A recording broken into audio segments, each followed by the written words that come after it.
बात कर रहे हैं किस चीज की बेटा? इक्विलिब्रियम की।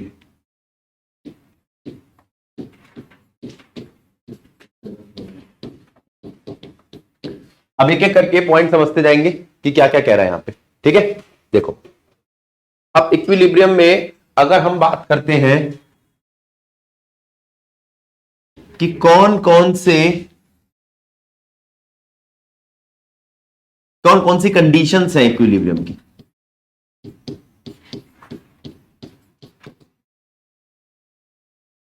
तो वो क्या क्या आती हैं? इक्विलिब्रियम की क्या कंडीशन है भाई? इक्विलिब्रियम होना चाहिए, उसके लिए ये चीजें जरूरी है।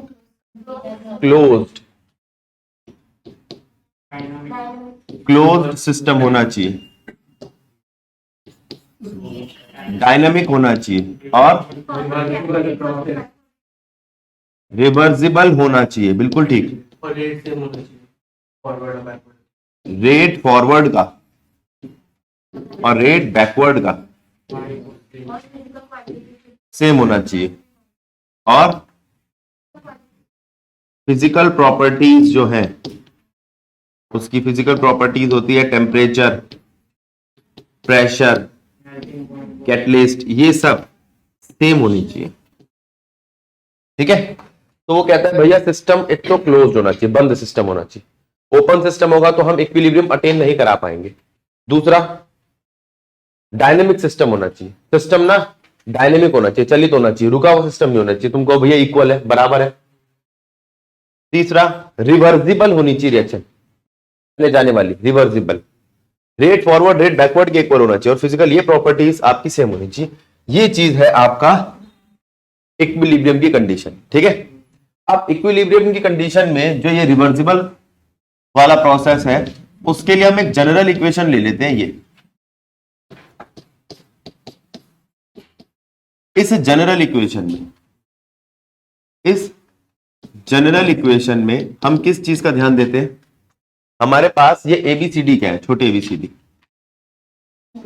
ये चारों है स्टोइचियोमेट्रिक कोफिशिएंट। ये क्या है? ये चारों स्टोइचियोमेट्रिक कोफिशिएंट है, ये रिएक्टेंट्स है, ये प्रोडक्ट्स है, बस। अब इसके बाद यहां पर हमारे पास कुछ चीजें आएंगी इनकी। एक आता है इनका मास। कौन सा मास? Given mass. अगर तुम्हें क्वेश्चन में गिवन मास मिले तो आप उस गिवन मास से नंबर ऑफ मोल्स निकाल सकते हो। किससे? मॉलिक्यूलर मास से। तो आपके पास मास है, मॉलिक्यूलर मास है, फिर वॉल्यूम, और अगर ये तीनों चीजें हैं तो कंसंट्रेशन। अब पढ़ो क्या क्या चीजें आपके पास? मास, मॉलिक्यूलर मास, वॉल्यूम, यानी कि कंसंट्रेशन। अब कंसंट्रेशन का मतलब क्या है? Number of moles upon volume या पर यूनिट वॉल्यूम, ठीक है। अब कंसंट्रेशन को हम दिखाते हैं किससे? स्क्वायर ब्रैकेट से। आप समझते चले जाओ। तो यहां पर हमने बात कर ली आपसे कंसंट्रेशन तक, ठीक है। देखो, इक्विलिब्रियम जिस तरीके से एनसीईआरटी में चलता है उस तरीके से नहीं पढ़ रहे हम, एक बारी इसका ओवरव्यू ले रहे हैं। तो उसमें हमें चीजें पता होनी चाहिए कि जब न्यूमेरिकल करते हैं तो कई बार बच्चा कहता है भैया गिवन मास दिया था, कंसंट्रेशन कैसे निकालूं? ये तो किसी पिछले चैप्टर में आती है, लेकिन हम एक बार देख लेते हैं, कई बच्चा फंस ना जाए। बस नंबर ऑफ मोल्स कैसे निकालते हैं, ठीक है। ये सारी चीजें पता चल गई। इन चीजों से हमें पता चला। क्लियर? अच्छा, अब अगर कोई आपसे पूछे यहां पे ये क्या है, ये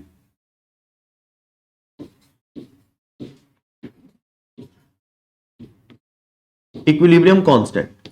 ये एक ऐसा कांस्टेंट है जो किसी एक रिएक्शन के लिए कांस्टेंट होता है। किसी एक, हाँ, अगर आप रिएक्शन बदल दोगे तो बदल जाएगा। आप NH3 बना रहे हो तो उसका केसी कुछ होगा। आप HCl तो नहीं बनेगा यहाँ पे, अमोनियम हाइड्रोक्साइड की रिएक्शन करा रहे हो, उसको डिसोसिएट कर रहे हो, उसका बेसिक नेचर दिखा रहे हो, तो उसका कुछ और होगा। तो सबके केसी होते हैं, ठीक है। अच्छा, उसी केसी को हम Ka और Kb कह देंगे एसिड और बेस के लिए, बस। लेकिन मैं आपसे कह रहा हूं ये जो केसी होते हैं ये किस पे डिपेंड करते हैं? रिएक्शन पे डिपेंड करते हैं। किस पे डिपेंड करते हैं? ठीक है। तो वो तो बात आ गई आपके इक्विलिब्रियम कांस्टेंट की। किसकी बात आ गई? इक्विलिब्रियम कांस्टेंट की। तो यहां से उठाएंगे अब हम। अब इक्विलिब्रियम कांस्टेंट की बात अगर हम करें तो हमें ये मिलना चाहिए केसी।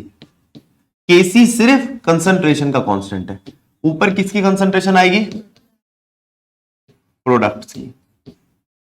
यहां क्या लगेगा? स्टोइचोमेट्रिक कोएफिशिएंट। यहां क्या आएगी?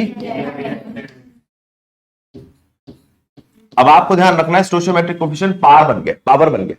अब वो जो पावर बन गया है वो जैसे स्क्वायर हो रहा है, क्यूब हो रहा है, ये सब हो रहा है, तो जब उसकी पावर आप कम करोगे, मतलब स्टोइचोमेट्रिक कोएफिशिएंट कम करोगे, तो अंडर रूट वगैरह बनेगा, डिवाइड नहीं होगा। ठीक है, 2 से डिवाइड नहीं करना, जैसे वहां पर हाफ कर दिया तो हाफ से डिवाइड नहीं करना, हाफ पावर कर देनी है। कैसे करनी है अभी देखेंगे। अब यहां पर अगर पिछली इस रिएक्शन को देखें तो आपको दिख रहा है ये AABB, ये क्या है? ये अगर मैं आपसे पूछूं कि ये हिस्सा क्या है, ये हिस्सा, एक मिनट रुको, अब ठीक है, ये रिएक्टेंट है, ठीक है, और ये हिस्सा क्या है? प्रोडक्ट है। इतना हिस्सा पता चल रहा है। अब मैं आपसे कह रहा हूं रिएक्टेंट और प्रोडक्ट तो दिख रहे हैं, ऊपर आप प्रोडक्ट में क्या लोगे? सी और डी, बिल्कुल ठीक। अब यहां पर इस स्क्वायर का मतलब क्या है? कंसंट्रेशन। इसकी पावर सी, इसकी पावर डी, इसकी पावर ए, इसकी पावर बी, खत्म केसी। बस बस ठीक है। अब जरा इधर ध्यान दो, रिएक्शन लिख के दिखा रहा हूं, आप रिएक्शन को पढ़ेंगे, बस मुझे बताएंगे रिएक्टेंट कहां है, प्रोडक्ट कहां है। ये रिएक्शन दिख रही है आपको? इस रिएक्शन में ये रिएक्टेंट है, ये प्रोडक्ट है ना। अब रिएक्टेंट और प्रोडक्ट में केसी क्या होगा? कंसंट्रेशन ऑफ 2 और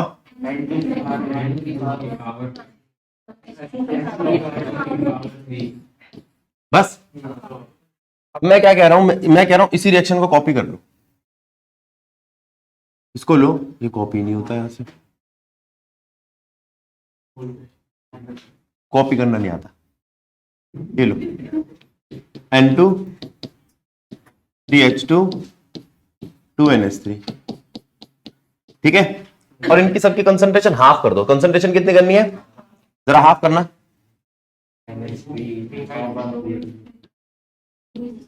ऐसे लिख सकते हो, कंसंट्रेशन क्या की है? अगर आपने इन सबकी कंसंट्रेशन हाफ कर दी तो यहां पर भी पावर, ये जो केसी की वैल्यू पहले आई थी 10, अब वो हाफ होके 5 आ जाएगी, है ना बेटा? बात सही है? हाँ, बोलो क्या होगा? अंडर रूट होगा 10 का। अभी 2 मिनट पहले समझाया है, फिर भी ध्यान नहीं रहता इनको। अब क्या होगा? केसी डैश जो आएगा वो आएगा NH3 की पावर 1, क्योंकि 2 से 2 कट गया, N2 की पावर हाफ। अब ऊपर वाली रिएक्शन से मैच करो, आपको लगेगा सबकी पावर आपने हाफ कर दी है। यहां केसी है लेकिन उसका अंडर रूट है। इस चीज को समझो, ये छोटी छोटी गलतियां हो जाती है। आपको ना दिया जाता है फलाना फलाना रिएक्शन का केसी इतना है, बताओ अगर उसकी रिएक्शन के सारे रिएक्टेंट और प्रोडक्ट की कंसंट्रेशन हाफ कर देंगे तो वैल्यू क्या हो जाएगी? आप कहते हो 5, नहीं, वैल्यू क्या हो जाएगी? Under root. चलो ये हो गया। अब केसी आ गया हमारे पास, केसी डैश आ गया हमारे पास,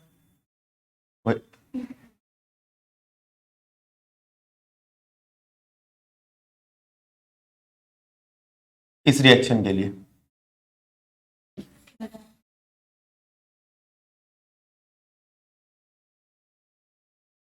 वो ये टेढ़ा क्यों हो गया? सीधा नहीं होगा? हाँ, ठीक है। और अगर मैं आपसे कहूं, अब बिना देखी, मतलब ऐसा नहीं पूरा सॉल्व करना है, अब आपको पता चल गया ना पावर का क्या करना है।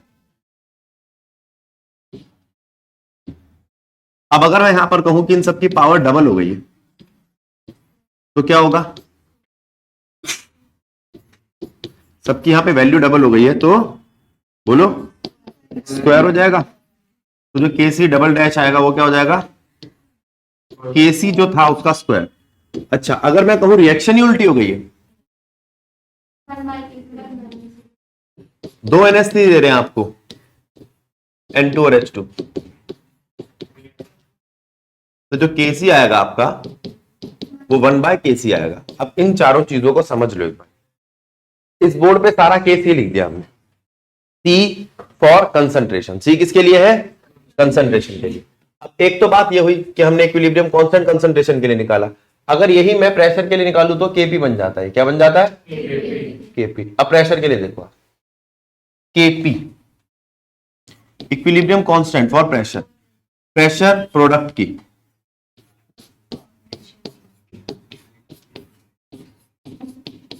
लेकिन स्टोइचियोमेट्रिक कोफिशिएंट अब भी वही रहेगा। बस ध्यान क्या रखना है, ये सिर्फ गैस के लिए, ये किसके लिए है और वो किसके लिए? वो सॉलिड लिक्विड गैस सबके लिए, वो गैस के लिए भी है कंसंट्रेशन। ठीक, तो यहां पे हमें पता चल गया केसी क्या है, केपी क्या है। क्लियर है? केसी, केपी और ये रिएक्शंस। ठीक है, अब अगले पेज पे पहुंचो। अब हमने इस रिएक्शन को देखा,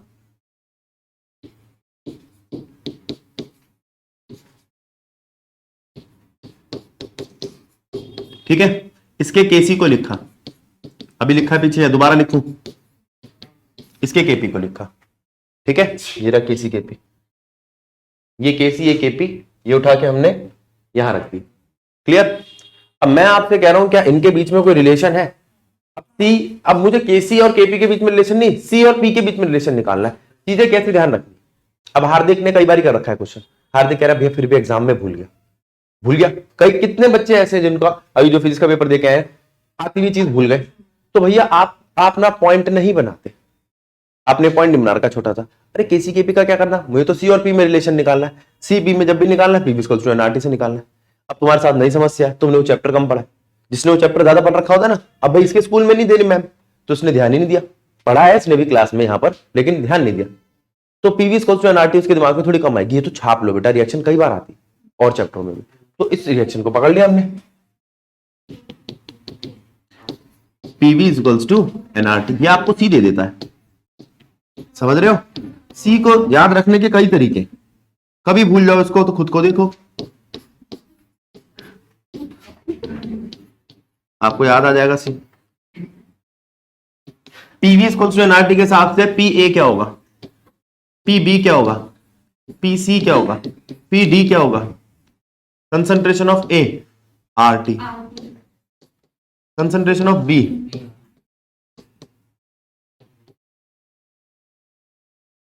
concentration of D R T. ठीक है, अब जरा ध्यान दो, जो पी है वो पी क्या है? P C, P D, P A, P B, ये सारी वैल्यू पुट कर दो। ए की power R T, A R T की power A, B R T की power B, C R T की पावर सी। ऊपर नीचे कर दिया हमने। सही कह रहा है।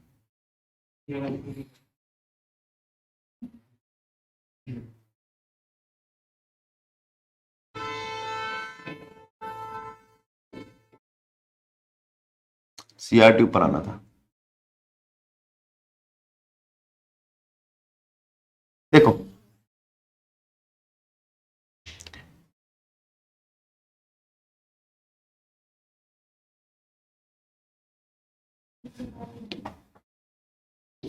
डी आर टी की पावर डी, क्या क्या चीजें कॉमन ले सकते हो आप? उठा के कॉमन ले लो। आर टी, अच्छा आर टी दोनों में था तो मैंने उन दोनों, अच्छा मल्टीप्लाई हो रहा था तो मैंने सी प्लस डी कर दिया, नीचे भी आर टी था तो ए प्लस बी कर दिया। यहां क्या बचा? सी की पावर सी, डी की पावर डी, अभी है क्या पूरा? केसी है, और ये क्या है?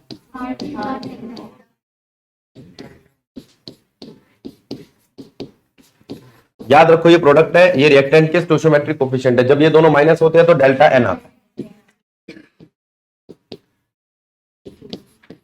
और साइड में क्या चल रहा था आपका? केपी।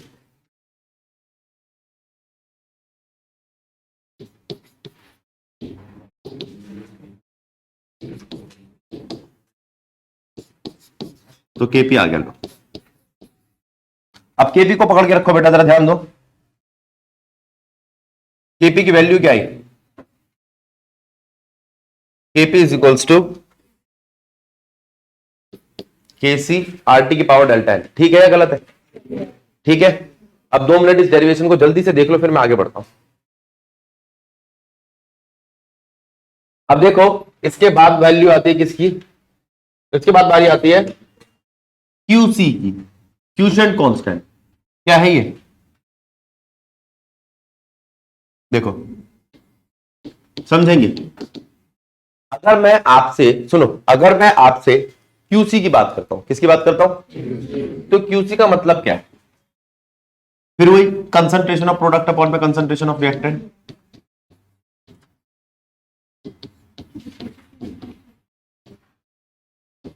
यहां पर पावर, फिर वही स्टोइचियोमेट्रिक कोएफिशिएंट इसके। लेकिन इसमें और केसी में फर्क क्या है भैया? जो केसी था वो इक्विलिब्रियम पे था, और जो क्यूसी है वो इक्विलिब्रियम पे भी हो सकता है, फॉरवर्ड के लिए भी हो सकता है, बैकवर्ड रिएक्शन के लिए भी हो सकता है। ठीक है। इक्विलिब्रियम पे तब होगा जब क्यूसी की वैल्यू केसी के बिल्कुल इक्वल होगी। तो कांस्टेंट अब भी केसी है, ये तो चेक कर रहे हैं हम इससे निकाल के। अगर क्यूसी की वैल्यू केसी से छोटी हो तो रिएक्शन फॉरवर्ड जाएगी। अगर क्यूसी की वैल्यू केसी से छोटी हो तो रिएक्शन फॉरवर्ड जाएगी, और अगर क्यूसी की वैल्यू बड़ी हो तो बैकवर्ड जाएगी। ये बातें क्लियर है आपको? तो यहां से हमने ये सारी बातें सीख ली। क्यूसी क्या है, प्रोडक्ट कंसंट्रेशन, और एट इक्विलिब्रियम लगा के सारी चीजें लगा दी, खत्म कर दो इस बात को। अब क्या करें? अब बात आती है एक बार ऐसी देखने की कि भाई ये क्यूसी केसी काम कैसे करते हैं। देखो मान लो हमने ये एक वो ले लिया केसी, ये केसी ले ली वैल्यू। ठीक है।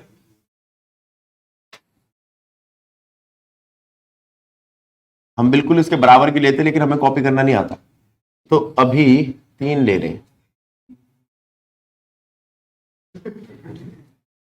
ठीक है, तीनों ही बराबर नहीं है, मान लेना। अब बारी आती है इसकी। लो ये क्या है? ये है क्यूसी, और ये क्या है? देखो केसी। अब आप बताओ, केसी बड़ा है, बराबर है, छोटा है? केसी छोटा है। अरे इसे ले लो केसी, इसे क्यूसी। अब क्यूसी कैसा है? लाल वाला क्यूसी कैसा है? बड़ा। और अब कैसा है? ये बड़ा मुश्किल काम है इक्वल बनाना, ये कर ही नहीं रहा।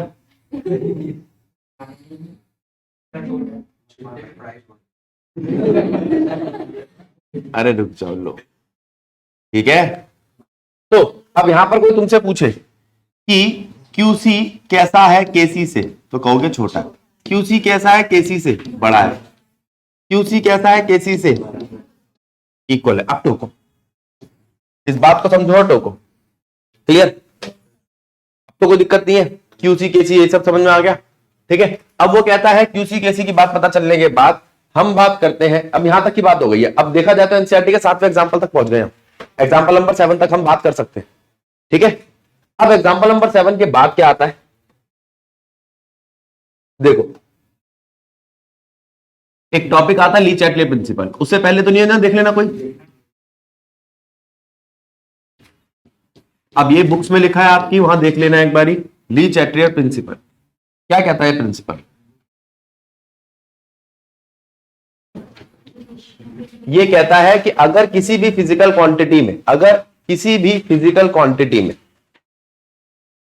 जैसे टेम्परेचर, प्रेशर, कंसंट्रेशन, ठीक है, inert gas, addition of catalyst, इनमें कोई चेंज आता है। क्या आता है? इनमें कोई चेंज आता है। उस चेंज को अंडू कर दो, इक्विलिब्रियम को मेंटेन रखो। उस चेंज को एक्सेप्ट करके इक्विलिब्रियम को मेंटेन रखो, उस चेंज को अंडू कर दो, दोबारा रिपीट कर दो। अब जरा देखो हमारे पास कौन कौन सी ऐसी फिजिकल चीजें। पहली आती है कंसंट्रेशन।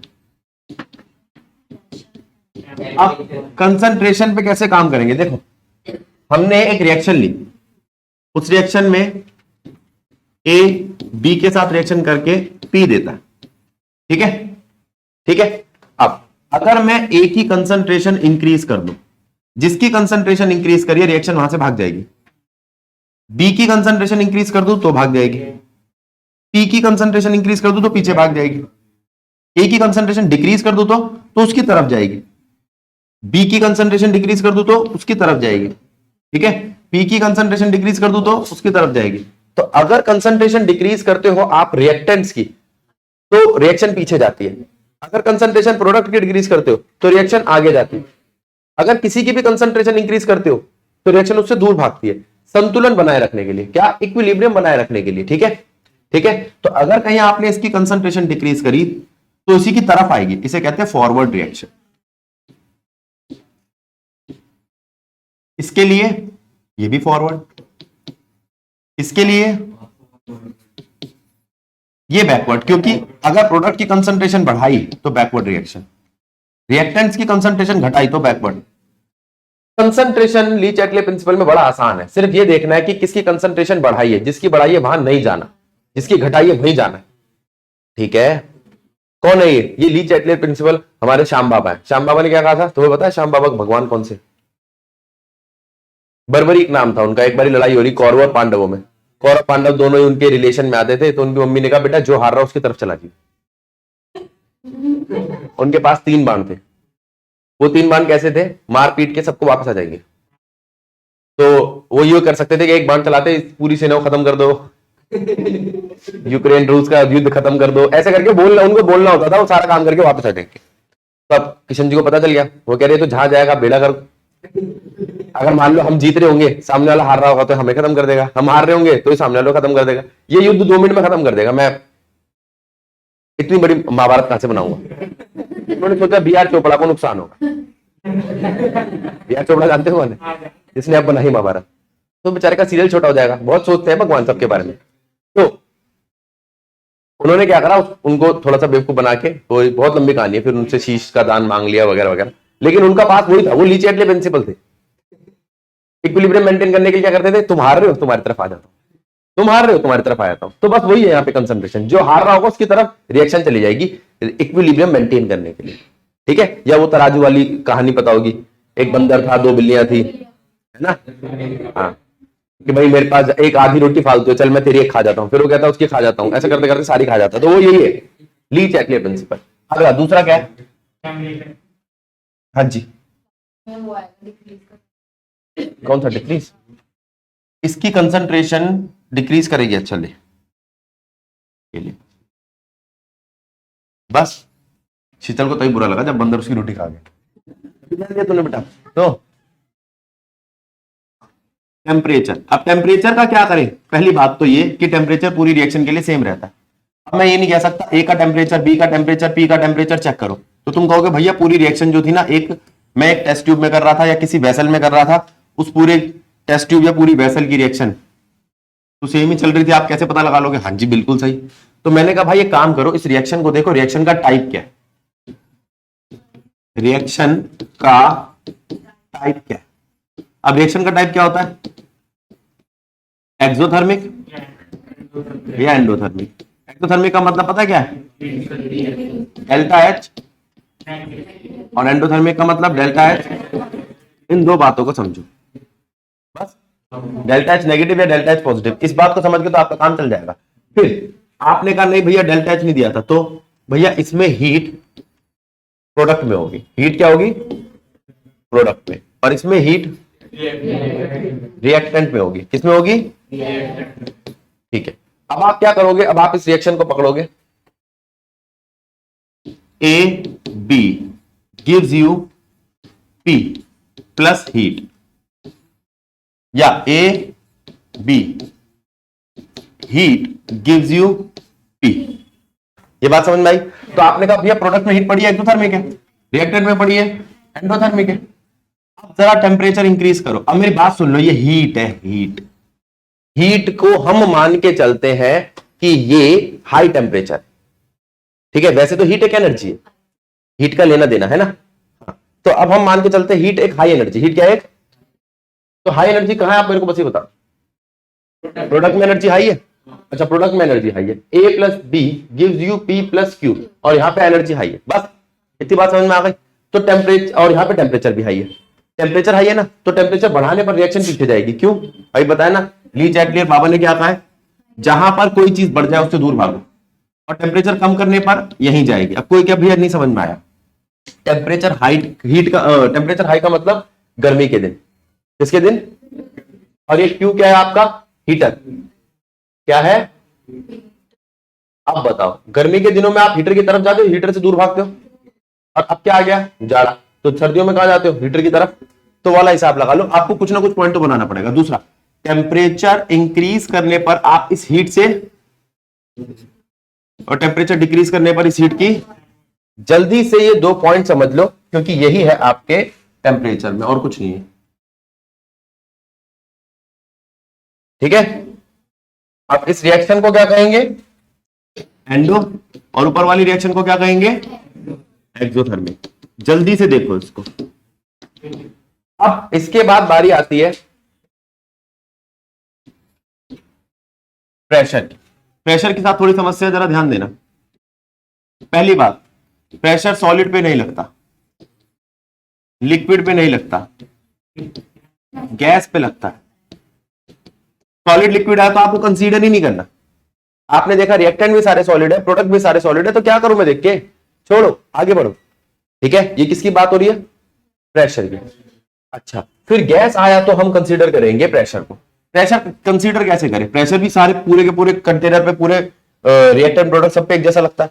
तो आपने कहा कि भैया प्रेशर जो है ना, अगर प्रेशर इंक्रीज हुआ तो वॉल्यूम डिक्रीज होगा, वॉल्यूम डिक्रीज हुआ तो कंसंट्रेशन इंक्रीज होगी, क्योंकि वॉल्यूम और कंसंट्रेशन का भी रिलेशन बताया था। कंसंट्रेशन का लेना देना नंबर ऑफ मोल्स के साथ भी, कंसंट्रेशन इंक्रीज तो नंबर ऑफ मोल्स भी इंक्रीज। अब मैं ये कह सकता हूं कि प्रेशर और नंबर ऑफ मोल्स का एक रिलेशन निकला है। ठीक है, अब मैं कुछ नीचे फॉर्मूले बताता हूं, प्रेशर और वॉल्यूम का कैसे रिलेशन आया, कहां से आया बताएगा कोई, बॉयल्स लॉ, अच्छी बात है, शाबाश। और आप जानते हो यहां पर कंसंट्रेशन का नंबर ऑफ मोल से कैसे रिलेशन आया, तो कंसंट्रेशन वॉल्यूम से हाँ डिक्रीज करती है, अगर ये डिक्रीज तो ये इंक्रीज, ये इनवर्स होता है इनका रिलेशन, और इनका रिलेशन डायरेक्ट होता है। तो यहां से प्रेशर का एन के साथ एक रिलेशन आ गया, ये हमने कहा। फिर हमने कहा भैया इसको देखिए कहां पे, रिएक्शन में देखेंगे। देखो ये एक रिएक्शन है जिसमें H2 रिएक्ट कर रहा है, नहीं H2 वाली मत लो, N2 रिएक्ट कर रहा है H2 से, और NH3 दे रहा है। सबसे पहले आप ये पूछो क्या सभी गैस है, क्या सब रिएक्टेंट्स और प्रोडक्ट गैस है, तो मैं आपसे बात करूं प्रेशर की। ठीक है, अब फिर ये पता करो कि कितने यहां पर गैस है और यहां पर कितने मॉलिक्यूल गैस है, 4 और 2। अच्छा, तो अगर मैं प्रेशर इंक्रीज करूंगा तो रिएक्शन वहां जाएगी जहां नंबर ऑफ मोल्स कम है, प्रेशर डिक्रीज करूंगा तो रिएक्शन कहां जाएगी, जहां नंबर ऑफ मोल्स, समझे, क्लियर है। अब जरा इसको देखना, अब इस चीज को समझो,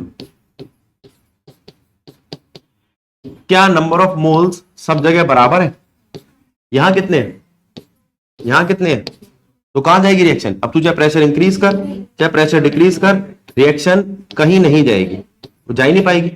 वो कहेगी मैं तो नंबर ऑफ मोल्स देखती हूँ, दोनों के नंबर ऑफ मोल्स इक्वल है। अच्छा, अगर मैं ये कहूं कि पानी जो था वो लिक्विड था और अब सॉलिड बन गया, ये क्या है, ये असलियत में फ्रीजिंग पॉइंट है, या melting, freezing point of water या मेल्टिंग पॉइंट ऑफ आइस का केस, फिजिकल इक्विलिब्रियम है। अब आप प्रेशर को इंक्रीज करो या डिक्रीज करो कोई फर्क नहीं पड़ेगा, क्यों, क्योंकि सॉलिड लिक्विड पे काम नहीं करता है, क्योंकि सॉलिड लिक्विड पे। अब ये जल्दी से सारे पॉइंट आप देख लो, फिर मैं आगे बढ़ता हूं।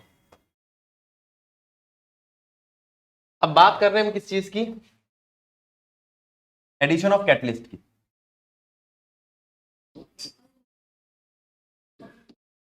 एडिशन ऑफ कैटलिस्ट क्या करता है बेटा,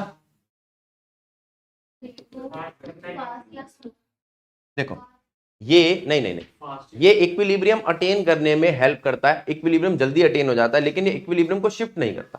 क्या, अगर कोई तुमसे पूछे कैटलिस्ट इक्विलिब्रियम शिफ्ट करता है, नहीं। क्या रिएक्शन को अंडू करने की जरूरत पड़ेगी, अब नहीं, बस ये क्या कर देता है, हाँ रेट जल्दी पहुंचा देता है। रेट को इंक्रीज मत बोलो बेटा यहाँ पर, बस इक्विलिब्रियम अटेन करने में मदद करता है। ठीक है, तो ये हेल्प करता है इक्विलिब्रियम अटेन करने में, ये इक्विलिब्रियम को डिस्टर्ब नहीं करता। और चौथा क्या है, एडिशन ऑफ इनर्ट गैस। अब एडिशन ऑफ इनर्ट गैस में 2 बातें देखी जाएगी। अगर मैं आपसे इनर्ट गैस की बात कर रहा हूं तो उसको आप ऐड कैसे करोगे, आप उसको ऐड करोगे फिजिकली। फिजिकली वो क्या कर रहा है? फिजिकली तो वो स्पेस ऑक्यूपाई कर रहा है। स्पेस ऑक्यूपाई कर रहा है इसका मतलब जगह घेर रहा है। केमिकली कुछ नहीं कर रहा। केमिकली इनर्ट गैस कुछ नहीं करती। इनर्ट गैस का मतलब होता है जो केमिकली इनर्ट हो। केमिकली का मतलब क्या होता है कि जो रिएक्ट ना करे। तो केमिकली तो ये कुछ नहीं करती। Addition of inert gas chemically कैसी होती है? इनर्ट। फिजिकली कैसी होती है वो समझ लो। कैसे फिजिकली कैसी होती है वो समझ लो। अब मान लो आपने कहा भैया ये हमारा कंटेनर है, ठीक है। इस कंटेनर के अंदर ये थोड़ी सी गैस आ गई है, ये इनर्ट गैस, कोई फर्क नहीं पड़ेगा। अब इस गैस का ना वॉल्यूम बढ़ने लग गया, तो इतना वॉल्यूम इसने कैप्चर कर लिया। तो जो बाकी गैसेस थी, जो रिएक्ट करने वाली गैसेस थी, उनके लिए वो जगह कम पड़ गई। बात को समझो। अगर इसका दायरा बढ़ता जाएगा तो जिन गैसों को रिएक्ट करना उनके लिए वॉल्यूम डिक्रीज कर जाएगा। यहां वॉल्यूम डिक्रीज तो प्रेशर इंक्रीज, ठीक है। अगर इनर्ट गैस का एप्रिशिएबल अमाउंट होगा तो वॉल्यूम फॉर रिएक्टिंग गैस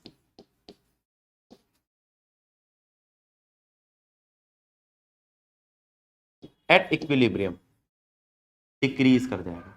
बची हुई गैसों का वॉल्यूम डिक्रीज कर जाएगा जो इक्विलिब्रियम पे होगी। अच्छा, अगर वॉल्यूम डिक्रीज तो प्रेशर इंक्रीज।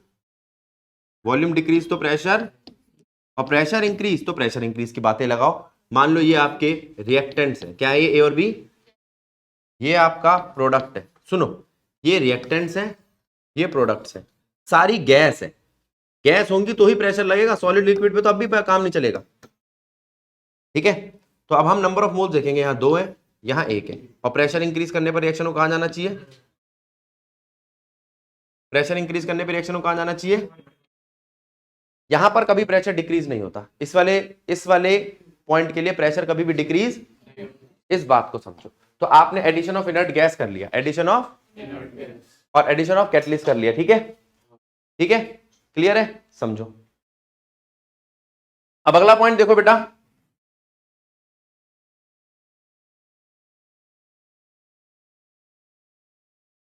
अगला पॉइंट आता है गिब्स फ्री एनर्जी।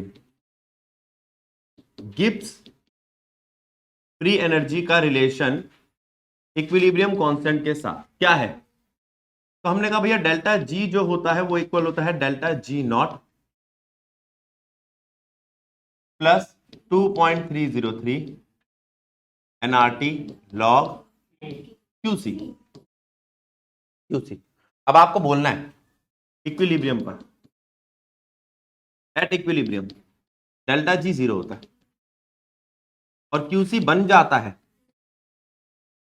अब तो यहां से डेल्टा जी नॉट कितना आएगा? -2.303। अब इस बात को पकड़ के रखो, ठीक है। अब अगर आपको केसी निकालना है तो आप ये लिख सकते हो डेल्टा जी नॉट 2.303 एनआरटी का एंटी लॉग। वो आपको केसी दे देगा। क्या दे देगा? समझे? क्लियर है? तो केसी क्यूसी वाली बात हो गई। अब इसके बाद जो अगला पॉइंट आता है वो आ जाता है एसिड और बेस का।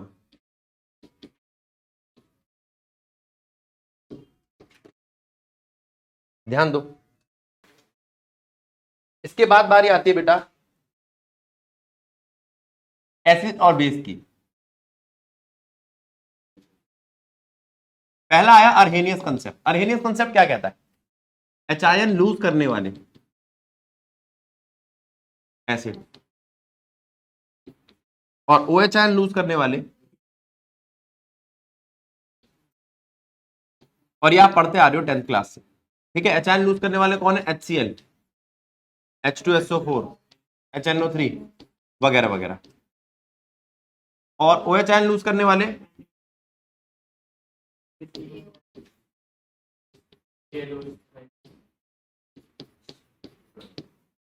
ठीक है। अर्हेनियस कंसेप्ट में एच आयन लूज होगा और OH आयन लूज होगा, जिससे पता चलेगा एसिड और बेस कौन है। लेकिन जब आया लोरी या लोरी ब्रोंस्टेड बोल लो, ब्रोंस्टेड लोरी बोल लो कंसेप्ट, तो उसमें क्या आया बेटा, तो उन्होंने कहा कि एच आयन लूज करने वाले एसिड। अब एच आयन को उन्होंने एच आयन ना बोल के प्रोटोन बोल दिया। क्या बोल दिया? प्रोटोन डोनर एसिड और प्रोटोन एक्सेप्टर, ये दो बातें, प्रोटोन डोनर और प्रोटोन एक्सेप्टर। अब प्रोटोन डोनर प्रोटोन एक्सेप्टर की बात हो गई, अर्हेनियस कंसेप्ट की बात हो गई। फिर वो कहता है कि भैया आपको ये पता होना चाहिए कि इन्होंने एक चीज और दी, ये H2O एसिड है या बेस, या दोनों तो नहीं है कहीं। अगर ये एसिड है, अगर क्या है ये, तो इसका एक कॉन्जुगेट बेस होगा। क्या होगा? Conjugate base. ठीक है, और अगर ये बेस है खुद इस वक्त, तो इसका एक कॉन्जुगेट एसिड होगा। अब इसको समझना, क्योंकि इस पे न्यूमेरिकल आता है, आपका क्वेश्चन आ जाता है 1 मार्क्स का। वो कहता है H2O क्या है? H2O तो आपका एक गिवन सॉल्ट है, ये एसिडिक और बेसिक दोनों बिहेवियर भी दिखा सकता है। कैसे दिखाएगा वो देखेंगे। इसने किसकी बात करी? सिर्फ किसको डोनेट या गेन करना है? सिर्फ प्रोटोन को। किसको? सिर्फ प्रोटोन को। प्रोटोन दो या प्रोटोन लो, प्रोटोन दो या प्रोटोन लो, बस ये करना है ना इसके अंदर। अच्छा, अब मैं आपसे बात कर रहा हूं यहां पे कैसे प्रोटोन लिया और दिया जाएगा। अगर मैं इसको एक H आयन गेन कराता हूं, क्या कराता हूं, तो क्या बनता है? और एक H आयन लूज कराता हूं तो क्या बनता है? अगर आपने किसी को एक H आयन दिया है तो क्या बन गया? Conjugate acid. और एक H आयन निकाला है तो क्या बन गया? अब जरा इस पे ध्यान दो। इसके बाद ये H2SO4 है, ये HSO4 है, और ये SO4 माइनस है, ये SO4 2 माइनस। अब जरा ध्यान देना, इसको मैं और H आयन गेन नहीं करा सकता, लूज तो करा सकता हूं H आयन। ठीक है, अभी H आयन लूज करा के मैंने क्या बनाया था? Conjugated base. तो इसका H आयन लूज कराना, क्या बनेगा ये? HSO4 minus. तो HSO4 माइनस असलियत में कॉन्जुगेट बेस है। किसका? इस एसिड, इस एसिड का। अगर मैं इसका एक और H आयन लूज करा दूं तो, अब ये एसिड है तो तुम कहोगे भैया अभी तो ये बेस था, इस एसिड का कॉन्जुगेट बेस था। और इस एसिड का कॉन्जुगेट बेस कौन है? ये। क्या ये एसिड क्या ये H आयन गेन भी कर सकता है? अब ये कॉन्जुगेट एसिड है, उस वक्त ये बेस है।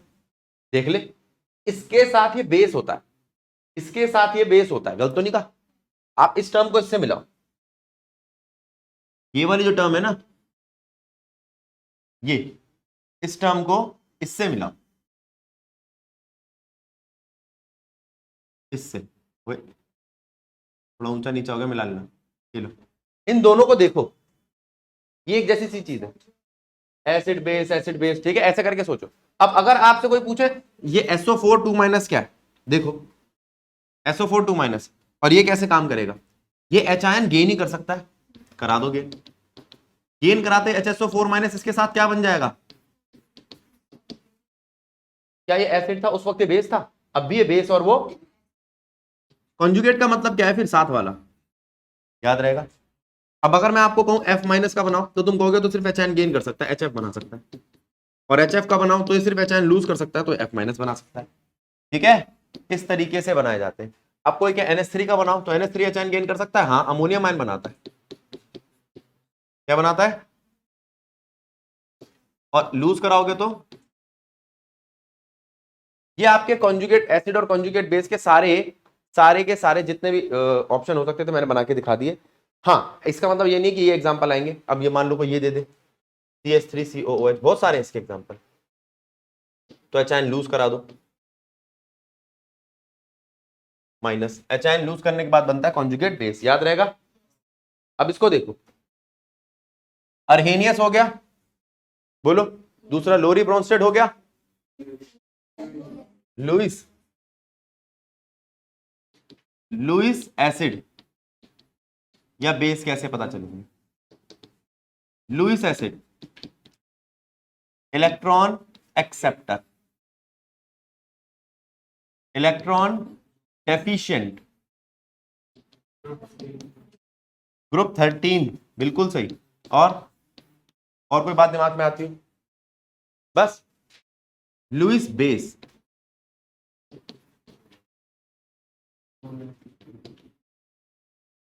इलेक्ट्रॉन डोनर, वो इलेक्ट्रॉन एक्सेप्टर था, इलेक्ट्रॉन डोनर, और ये इलेक्ट्रॉन एफिशिएंट। इस पे फालतू क्या, तभी तो डोनेट कर रहा है। लोन पेयर वाला, और लोन पेयर वाले कौन है? ग्रुप 15 के कंपाउंड, 16 के कंपाउंड, 17 के कंपाउंड। तो अगर कोई आपसे कहे BCl3 CH4 NH2 या NH3, तो ये क्या है और ये क्या है?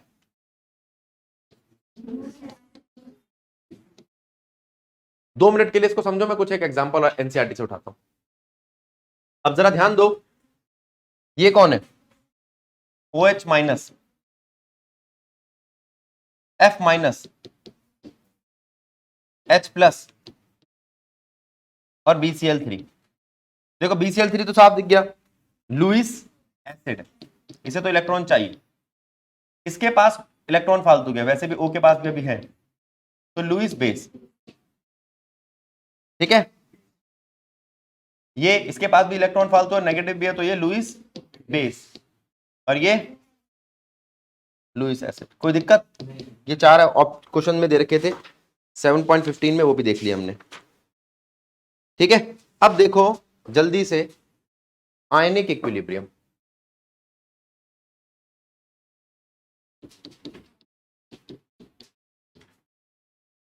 पहले हम बात करते हैं यहां पे किसकी? अगर कोई आपको रिएक्शन दे रखी है जैसे ये,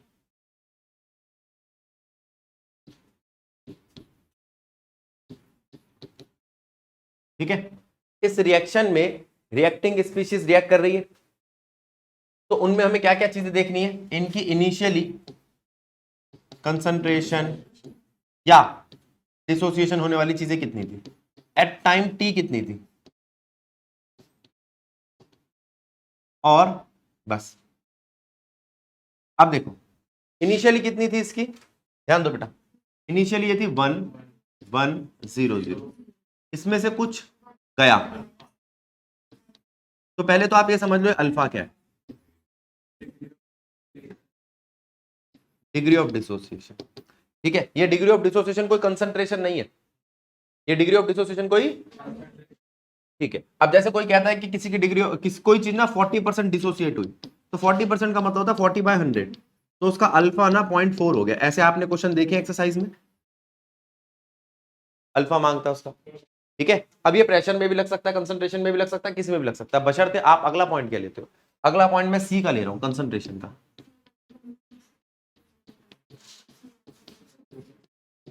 ठीक है, तो अब ये कंसंट्रेशन के लिए बन गया। अब अगर मैं इसी रिएक्शन को ऐसा ना लेके ऐसा लू, तो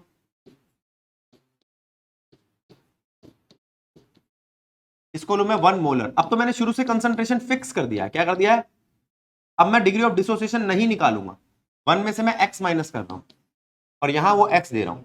ठीक है, अब एक काम करो, दोनों पेज को इक्वेट कर लो कि कहां पर कंसंट्रेशन है, उसके सेकंड पॉइंट पे जो आ गई है वो कंसंट्रेशन है, और इसके ये थर्ड पॉइंट पे आई थी ये कंसंट्रेशन थी। यहां ये जो कंसंट्रेशन है, इसको और इसको आप कंपेयर कर सकते हो। कैसे कंपेयर कर सकते हो? ये x क्या है? x मोलर, x मोलैरिटी दे रखी है आपको, और वहां पर वो x जो है वो C अल्फा है। अब कुछ बच्चे कहते हैं भैया मैं तो यहीं से डिग्री ऑफ डिसोसिएशन निकाल लूंगा x/c। हाँ ये भी ठीक है, आपको दोनों इक्वेशन समझनी आनी चाहिए। आप इसको करते करते भी अल्फा निकाल सकते हो, या कई बार जब भी आपसे अल्फा पूछा जाए तो आप इसी ट्रेंड को फॉलो करो। कुछ बच्चे कहते हैं ना भैया मैं तो इसी से करूंगा, ये करने के बाद अल्फा कैसे निकालूं ये बताओ, तो अल्फा देख लो कैसे निकलेगा।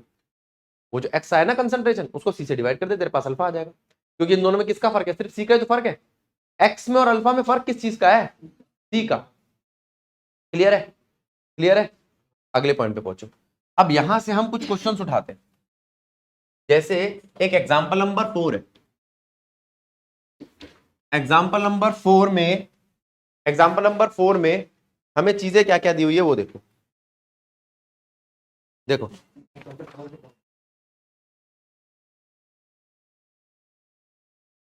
कौन किससे रिएक्ट कर रहा है, सीओ पानी से रिएक्ट कर रहा है, वही वाली रिएक्शन है नहीं। देखो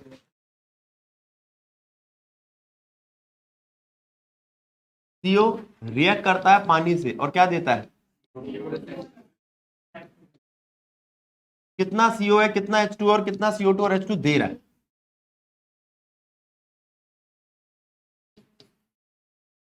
अब ये तो पहले से मोलैरिटी दे दी, कोई बात नहीं, हम 0.1 में से x माइनस कर दें।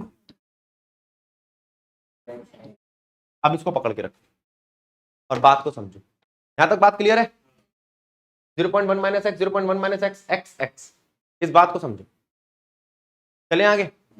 मैंने आपसे कहा कि क्या यहां से मैं अल्फा निकाल सकता हूं, बिल्कुल निकाल सकता हूं भैया, निकल गया अल्फा। ठीक है, अब देखते हैं क्वेश्चन क्या मांग रहा है। क्वेश्चन तो सिर्फ कंसंट्रेशन मांग रहा है किसी इक्विलिब्रियम के वक्त।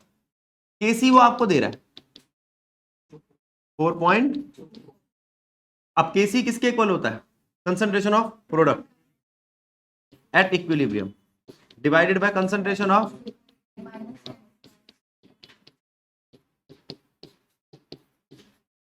अब यहां पर आप ये कह सकते हो ये x 0.1 माइनस एक्स का स्क्वायर है। अब ये वो स्क्वायर यहां आएगा तो अंडर रूट बन जाएगा, अंडर रूट ऑफ 4.24। ठीक है, 4 का अंडर रूट जानते हो 2, ठीक है 2.1 ले लिया आपने, लो तो सॉल्व करके x और ये मल्टीप्लाई में 0.1 माइनस एक्स, इसमें से x की वैल्यू निकालेंगे। अब इस x की वैल्यू से हम ये लिख सकते हैं कि CO2 की कंसंट्रेशन x की वैल्यू है, H2 की कंसंट्रेशन x की वैल्यू है, और ये हो गया सॉल्व। CO की कंसंट्रेशन और H2O की कंसंट्रेशन 0.1 माइनस एक्स। देखो फिर आगे बढ़ते हैं। अब जरा ध्यान दो मैं किसकी बात कर रहा हूं। अगर आप डिसोसिएशन की बात कर रहे हो, डिसोसिएशन के कांस्टेंट की बात कर रहे हो वगैरह वगैरह, तो क्या क्या चीजें आती है जरा ध्यान देना।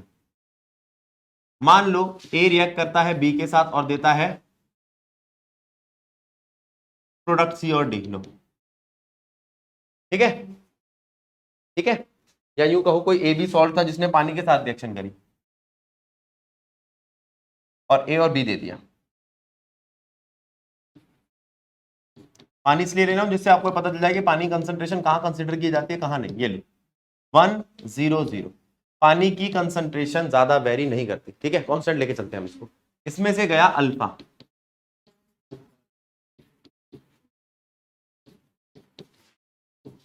अब यहां से आप केसी निकालोगे, केसी होता है concentration of product divided by concentration of reactant, ये सी से सी गया, ठीक है।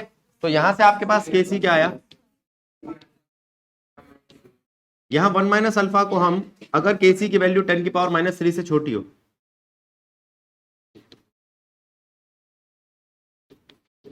10 की पावर -3 छोटी हो, तो आप इसको 1 ले सकते हो। तो आपका केसी किसके इक्वल आ जाएगा और अल्फा किसके इक्वल आ जाएगा, का रूट, ऐसे करके इसको निकाल सकते हो, ठीक है। अब मेरी बात सुनो, ये ए बी जो है ना, ये ए बी आपका कोई डिसोसिएशन वाला कंपाउंड या आयनिक कंपाउंड ना होकर एसिड या बेस है। क्या है, एसिड है या बेस है, तो कैसे करोगे। अब आपने कहा भैया ये तो ना एक एच है, क्या है, वीक एसिड है, क्या दिया आपने इसको और डिसोसिएट कर दिया।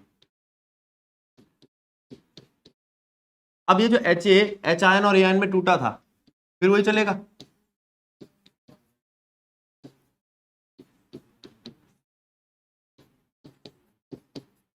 तो के सी कितना आएगा, कंसंट्रेशन ऑफ प्रोडक्ट अपॉन में कंसंट्रेशन ऑफ, ये H2 इधर पहुंच जाएगा,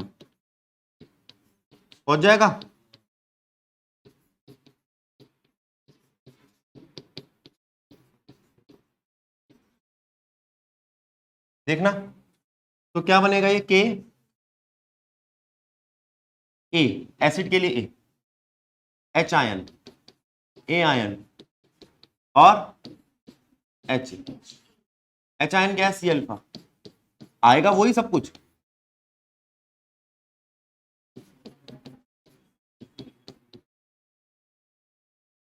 ठीक है, फिर अल्फा क्या आ जाएगा?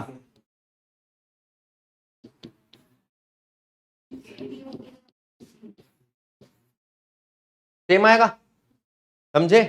अब दोनों पेज को एक बारी देखो और फिर हम बेस पे ध्यान देंगे। पहले एक बारी देख लो कि दोनों एक जैसे हैं कि नहीं। अब ध्यान दो, जैसे ये एसिड था वैसी वीक बेस ले रहे हैं। याद ये रखना कि वीक बेस होगा। कैसा बेस होगा? ये लो BOH, उसको पानी दिया, पानी कंसंट्रेशन फिर कंसीडर नहीं करनी, B प्लस OH माइनस। जरा पीछे जाओ, ये क्या था? यहां पानी कहां गया था? एक्वस बनाने में। कहां गया था? ये भी एक्वस बनाने में। 1 0 0, 1 minus alpha alpha alpha, C 1 minus alpha C alpha C alpha. तो के सी क्या आएगा? के सी आएगा कंसंट्रेशन ऑफ बी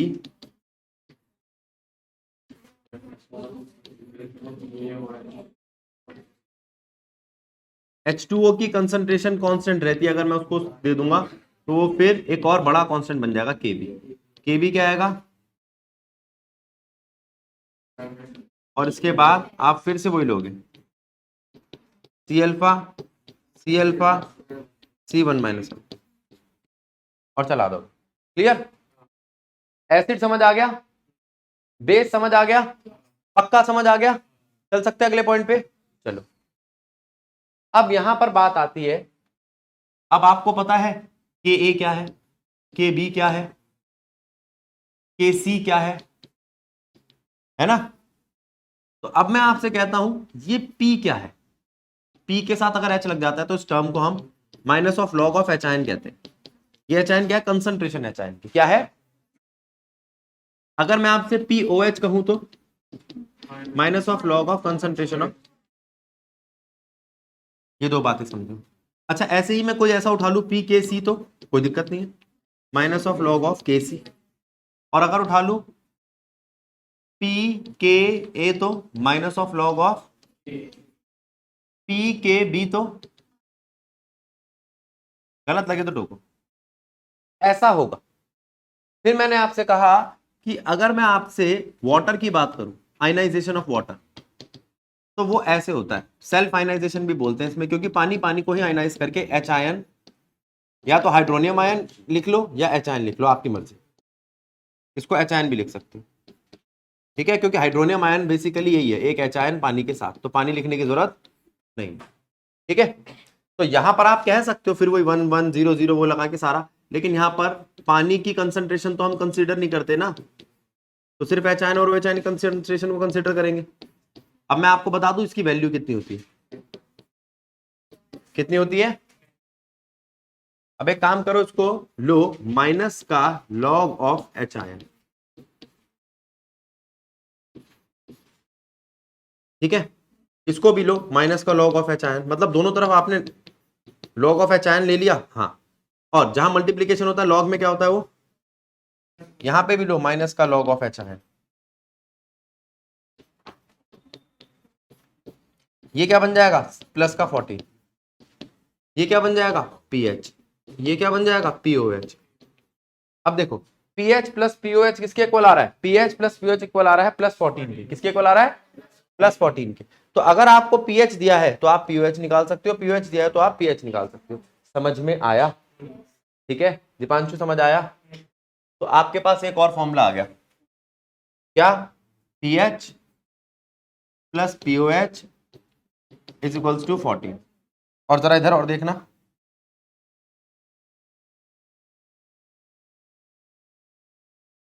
एक फॉर्मूला और आ गया कि एच आयन की कंसंट्रेशन ओ एच आयन की कंसंट्रेशन मल्टीप्लाई करने पर देती है 10 की पावर -14।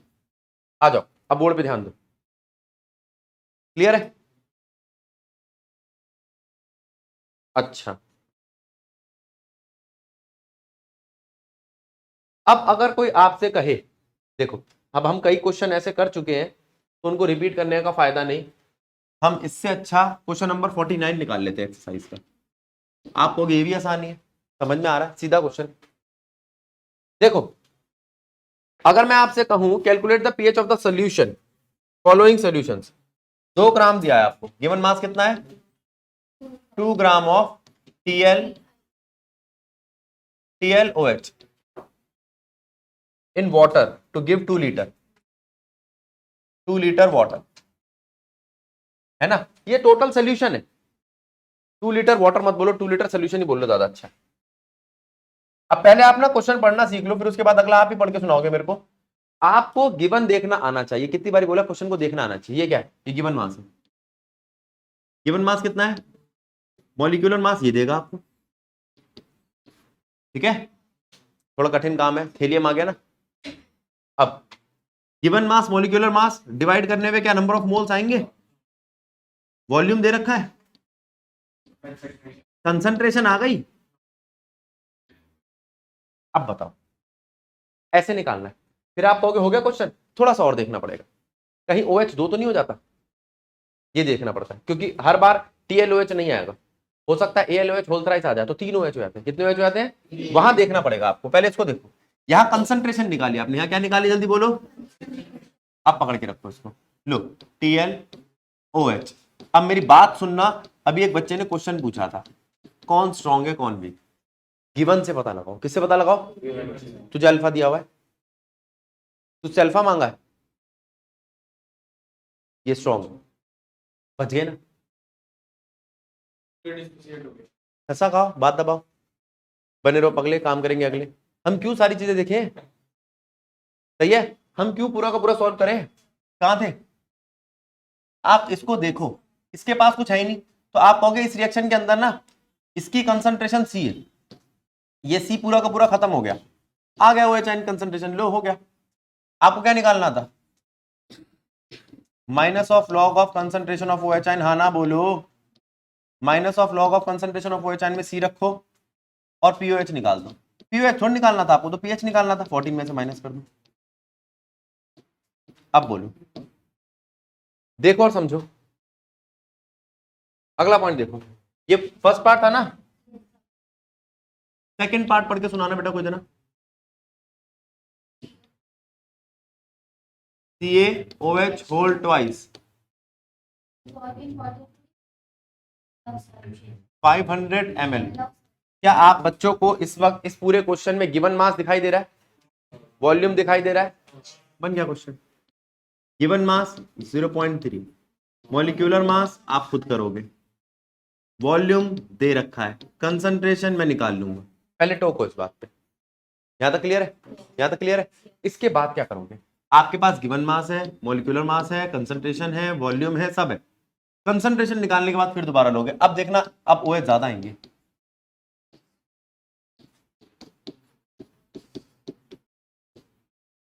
C, अब 2C नहीं आया, तो अब POH निकालोगे तो क्या आएगा,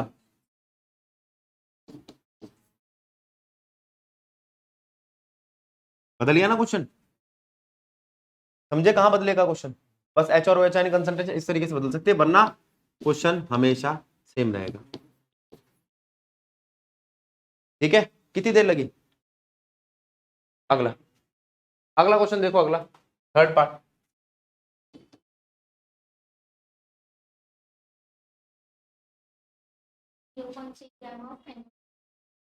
zero point 3 gram of NaOH। अब तो कर लोगे, एक ही OH है, 200 ml ऑफ सोल्यूशन, क्या सेम है, आप समझ रहे हो बात को। अब जरा ध्यान दो, यहां तक आपको पीएच समझ में आ गया, यहां तक आपको पीएच समझ में आ गया, अगला स्टेप पीएच का।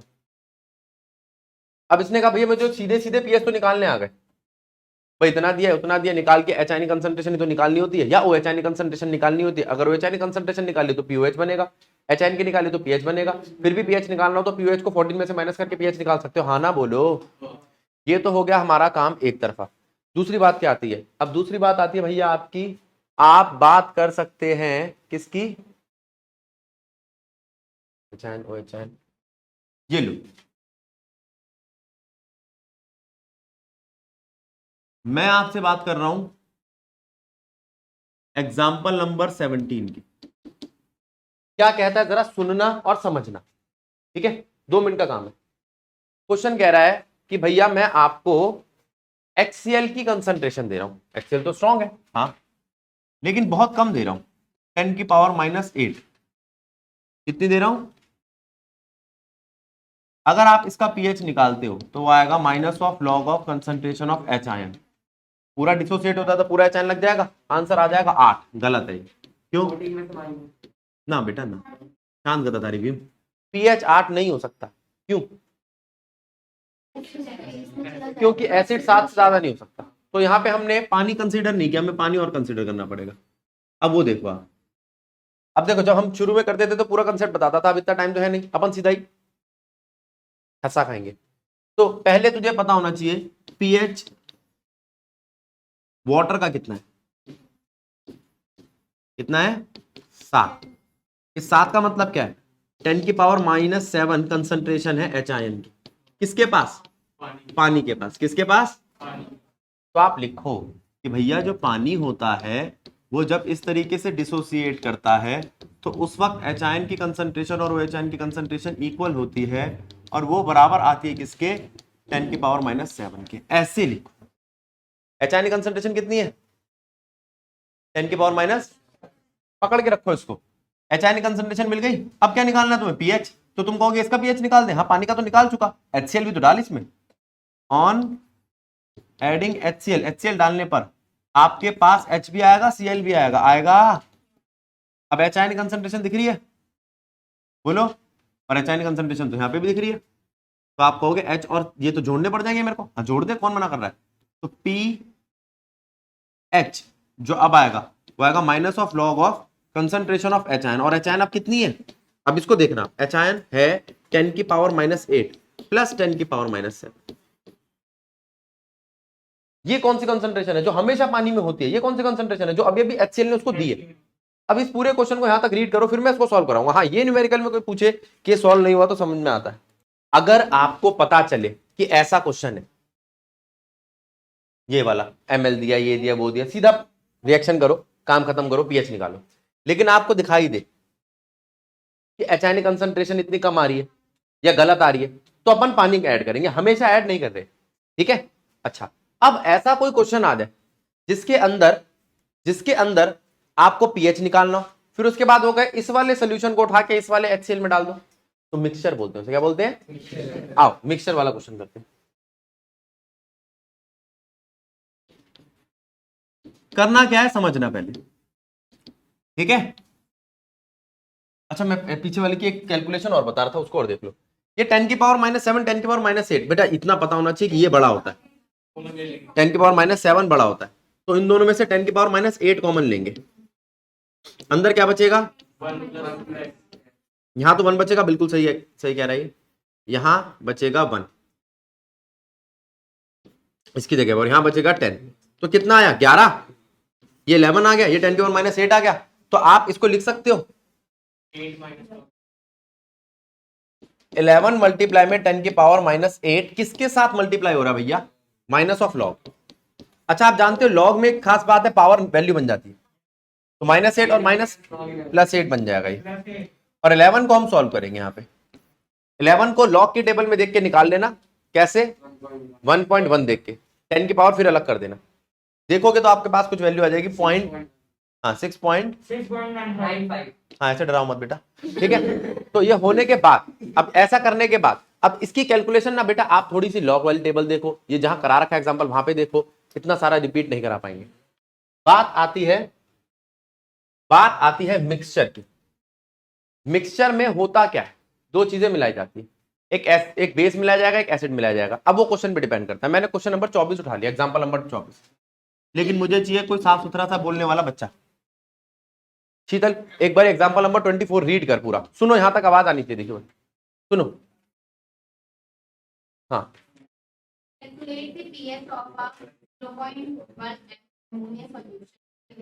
बस रुक जा, पहले यहां पर रुको। Calculate the pH of 0.1 molar ammonia solution. पहले अमोनिया लो आप, देखना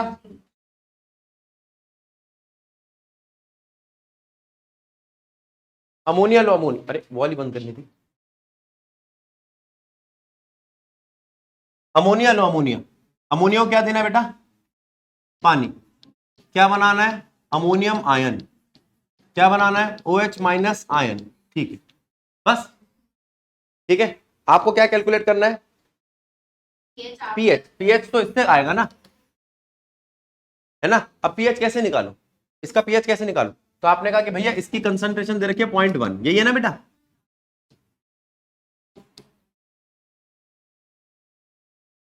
अब 0.1 अमोनिया इस तरीके से टूटा, ठीक है, ठीक है।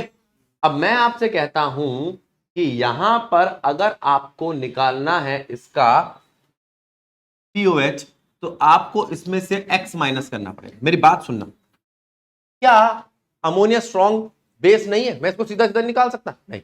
अब फिर ये कहेगा आपको कैसे पता चला? तो जब ये पूरा क्वेश्चन पढ़ेगी ना, तो नीचे ये KB दे रहा है। क्या दे रहा है? ये KB दे ही इसलिए रहा है क्योंकि इक्विलिब्रियम बनाता है, और जो इक्विलिब्रियम बनाता है वो वीक होता है, जो इक्विलिब्रियम बनाता है वो वीक होता है। अच्छा जी, KB दे दिया, क्योंकि अभी ना पूछने वाला था दक्ष, कह रहा अभी तो भैया आपने कहा था कि जो जिसमें कुछ ना दिया वहां लगा दो, है ना। लेकिन आपको देखना है क्या क्या चीजें गिवन है। जहां आपको दे देना KB इक्विलिब्रियम है, इक्विलिब्रियम है तो वीक है। कभी भी strong acid strong base equilibrium, strong acid strong base equilibrium weak बनाते हैं। अगर वीक बनाते तो अब X आ जाएगा, और इसका K 1.77 10⁻⁵ के आसपास दे रखा होगा। फिर यहां से X आ जाएगा, X आ जाएगा। आपने कहा भैया X तो OH कंसंट्रेशन है, X क्या है? और OH मिल गया तो क्या POH आ जाएगा? Minus of log of POH आ जाएगा। अब बताओ क्या यहां से POH आ जाएगा इसका?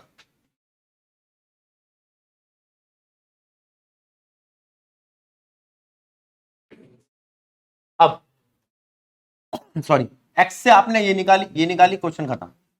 फिर ये क्वेश्चन नहीं है, मुद्दा ये नहीं है, ये मिक्सचर थोड़ी है। मिक्सचर तो अब बनेगा। अभी जो बोलने वाले कैलकुलेटर उसको सुनो, बोल। 50 ml ऑफ दिस सोल्यूशन, किसका? NH3 का। पहले पकड़ो क्या है ये? NH3 है। क्या है बेटा? 50 ml ऑफ दिस सोल्यूशन में क्या डालू? Stated with 25 ml of HCl। अब इसकी मोलैरिटी, NH3 की कितनी मोलैरिटी है बेटा? ये तो बच गए हम, हमारा टाइम बच गया। अब इन सब गिवन से हम काम चलाएंगे। वो क्वेश्चन हो चुका खत्म, अब नया क्वेश्चन चालू हो गया। ऐसे सोल्यूशन वाले का 50 ml उठा लो, ठीक है। ये सोल्यूशन आपने बनाया 2 लीटर, इसका 50 ml निकाल लो, उसके 25 ml के साथ मिलाकर एक रिएक्शन। तो पहले आप ये देखो यहां करते क्या है, आप ऐसे लिख लो, ये टीम NH3 और ये टीम HCl। इसका वॉल्यूम कितना है? इसका मोलैरिटी कितनी है? इसका वॉल्यूम है 50 ml। इसका वॉल्यूम है, इसकी मोलैरिटी। पहले बताओ ये बात समझ में आई? अच्छा, आप जानते हो वॉल्यूम और मोलैरिटी से क्या पता चलता है? वॉल्यूम और मोलैरिटी से क्या पता चलता है? नंबर ऑफ मोल्स होते हैं, मोलैरिटी इनटू वॉल्यूम। तो दोनों के नंबर ऑफ मोल्स निकाल लेंगे। इसके नंबर ऑफ मोल्स, मोलैरिटी कितनी है 50, मल्टीप्लाई में 0.1। अच्छा, मोल और इसके साथ मिली मोल बन जाते हैं। क्या बन जाते हैं?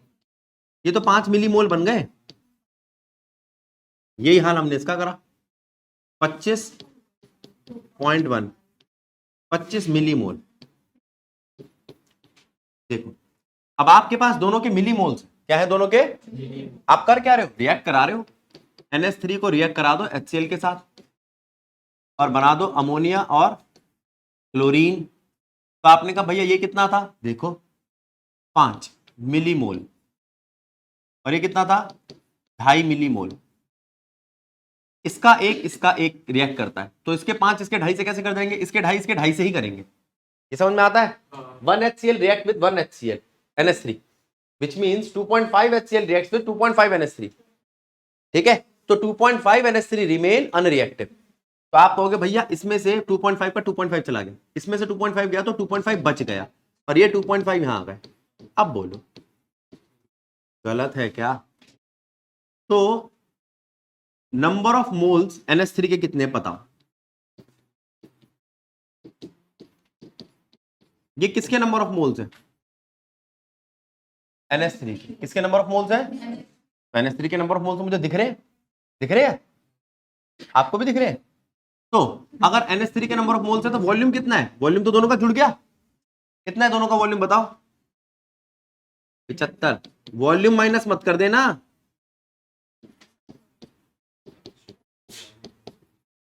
मिलीलीटर, ये मिलीमोल। तो कंसंट्रेशन कितनी आई? 2.5 मिली। इसलिए मैं मिली को नहीं उठाता, क्योंकि वो जो अभी मिली है वो अब नहीं मिलेगी, कट गया। हाँ ना बोलो, कंसंट्रेशन आ जाएगी। सॉल्व कर लेगी बेटा इसके आगे। 25 को 75 से डिवाइड करना है तो डिफिकल्ट। अच्छा ये नहीं कर पाते। अब देखो, बस बस बेटा बाद में लड़ाई करना। देखो बेटा, देखो जब आप 25 को 75 से डिवाइड करते हो तो यहां पे भागाकार करने के बाद 3 आता है। कितना आता है? 3। तो ये 30। बेटा एक बेटा उसके कंसेप्ट में थोड़ी दिक्कत है, समझा दो क्या। 1/30 मोल, ठीक है। हाँ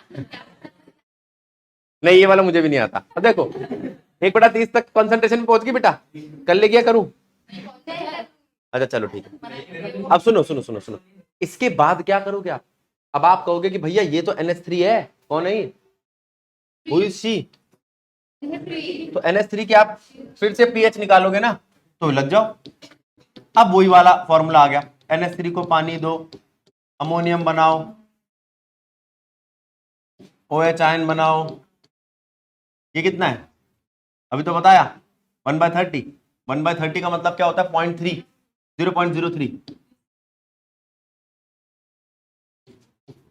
0.033 में से गया y, x पहले ले चुके हैं इसलिए y ले लिया। एक ही क्वेश्चन में एक वेरिएबल को 2 बार लेना अच्छा नहीं लगता, बुरा मान जाता। तो अब यहां से आपका k क्या आएगा? KB आएगा। आना बोलो।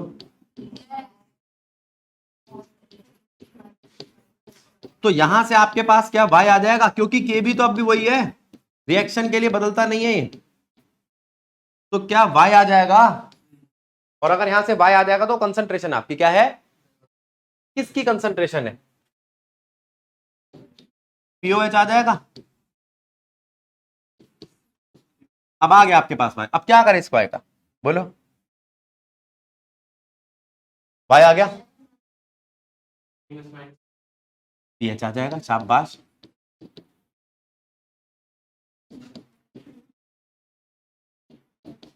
अब समझो,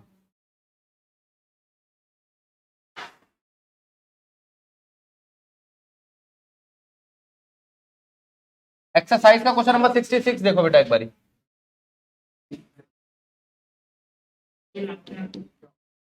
देखना क्या कह रहा है, ध्यान दो। एक्सरसाइज का क्वेश्चन नंबर 66 क्या कह रहा है बेटा?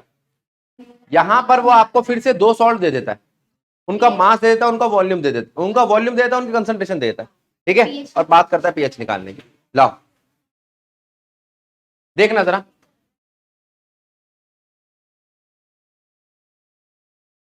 कहता है पीएच निकालो इन दोनों के मिक्सचर के रिजल्ट का। कौन है देखना?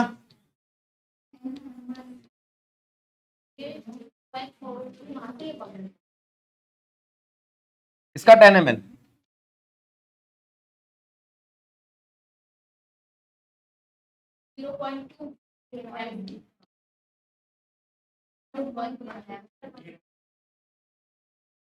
ये कंसंट्रेशन है वॉल्यूम में।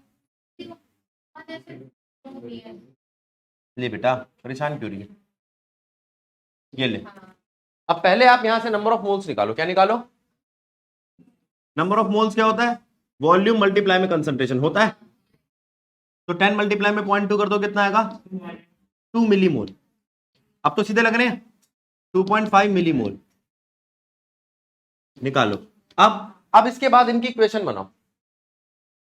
Calcium hydroxide reacts with HCl gives you calcium chloride plus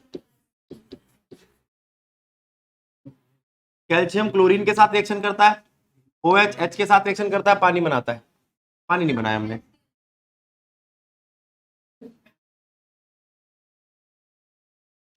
ठीक, तो मैं आपसे कहता हूं भैया कि यहां पर जो कैल्शियम का हाइड्रोक्साइड है वो कितना दे रखा है 2। अच्छा अभी क्या दिख रहा है, इसका 1 होगा तो इसके 2 होंगे। ये कितना है 2 मिलीमोल, 2 मिलीमोल। ये क्वेश्चन में गिवन है तेरे को। और ये कितना है 2.5। अब बताओ आप, इसके 2 के लिए 1 चाहिए तो 2.5 के लिए 1.25 चाहिए होगा।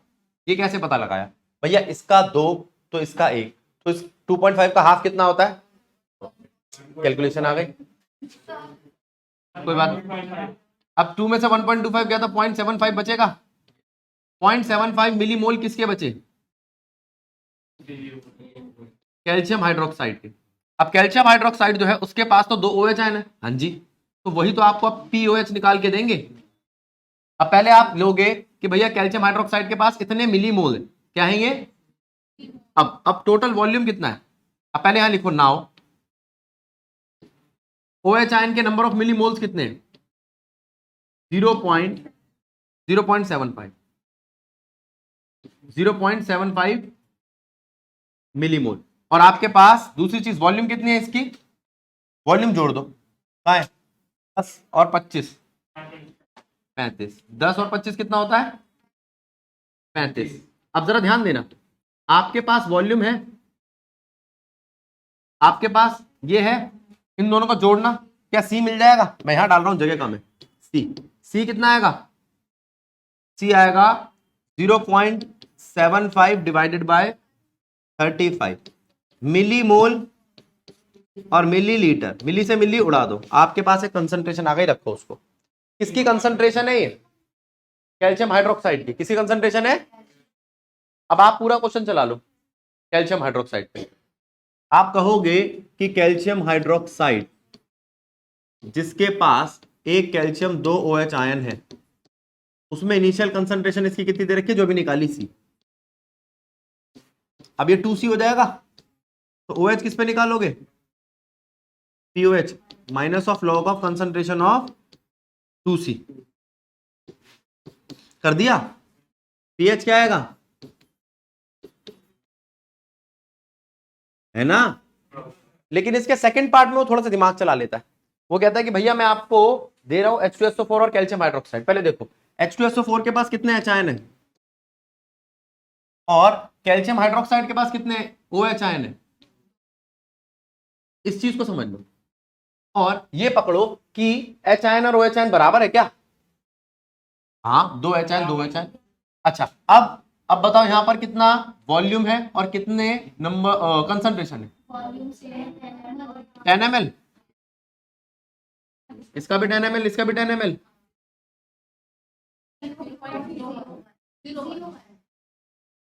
0.01। अब मेरे को एक बात बताओ, अगर सब कुछ सेम है तो ऐसा नहीं होगा ये इसको पूरा का पूरा न्यूट्रलाइज ही कर दे, तो क्वेश्चन को सॉल्व क्यों करे, टाइम वेस्ट क्यों करे। आपको भैया वॉल्यूम सेम है, नंबर ऑफ मोल सेम है, कंसंट्रेशन सेम है और H आयन और OH आयन भी सेम है। अगर वो सेम नहीं होते ना तो मैं कहता इसके 2 और उसका 1, तो 50% का फर्क आ जाता है ना। लेकिन यहाँ सब कुछ सेम है तो मैं कहूंगा यहाँ पर pH जो आएगा, अब देखो कंचन अगर इन दोनों ने एक दूसरे को काट दे तो pH 0, देख ले समझदार आदमी, pH 7। मैंने क्या कंफ्यूज करा बेटा, मैंने तेरे से कहा अगर दोनों एक दूसरे को काट देंगे न्यूट्रलाइज कर देंगे तो pH कितना आएगा 7। 7 क्यों आएगा, क्योंकि ये न्यूट्रल का होता है, किसका होता है, ठीक है। अब जरा ध्यान देंगे इस टॉपिक पे, कॉमन आयन इफेक्ट। टॉपिक का नाम क्या है,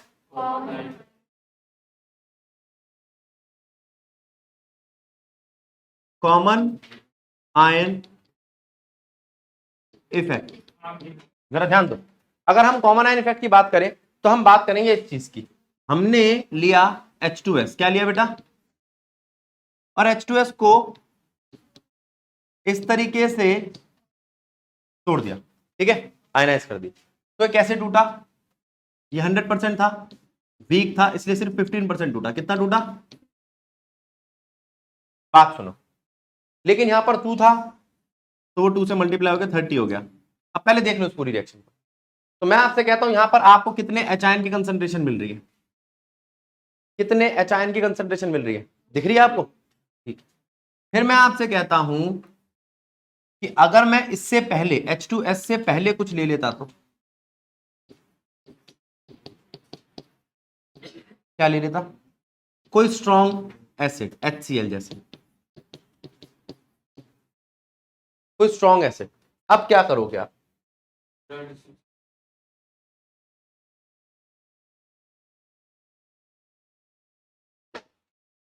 ये 100% डिसोसिएट हो जाता है, पूरा 100/100 टूट जाता है। ठीक है, तो पहले ये कितना टूटता था? ये तो 15 ही टूटता था। अभी ली चैटलियर प्रिंसिपल पढ़ा था जिसमें उसने कहा था कि अगर किसी वजह से कंसंट्रेशन प्रोडक्ट की बढ़ जाए तो रिएक्शन को कहां जाना चाहिए? रिएक्शन को कहां जाना चाहिए? पीछे। ले गए पीछे, हाँ ना बोलो? ये बात क्लियर है? इस बात को पकड़ के रखो। तो हम रिएक्शन को पीछे ले गए, रिएक्शन को कहां ले गए? पीछे। ठीक है, तो अब मैं आपसे जो कह रहा हूं उस बात को समझना। यहां पर मैं रिएक्शन को पीछे ले गया, जो HCl था उसने H2S को पीछे कर दिया और कॉमन आयन कौन निकला? H ion. ये H आयन कॉमन आयन है और अब H आयन की कंसंट्रेशन जो पहले थी 30, अब पता कितनी है? घट के हो गई 2 × 10। कितनी हो गई? 2 × 10। वो तो चलो समझ में आता है, 2 × 10 हो गई और ये भी घट के 10 हो गई। लेकिन देखा जाए तो 20 इसके साथ मिलके तो 120 बन जाएगा। तो एच आयन तो पहले से बहुत ज्यादा है, एच आयन की कंसंट्रेशन डिक्रीज नहीं हुई, उसके साथ वाले की डिक्रीज हो गई। असलियत में कंसंट्रेशन किसकी डिक्रीज हुई? सल्फर की। किसकी डिक्रीज हुई? एक और एग्जांपल लेते,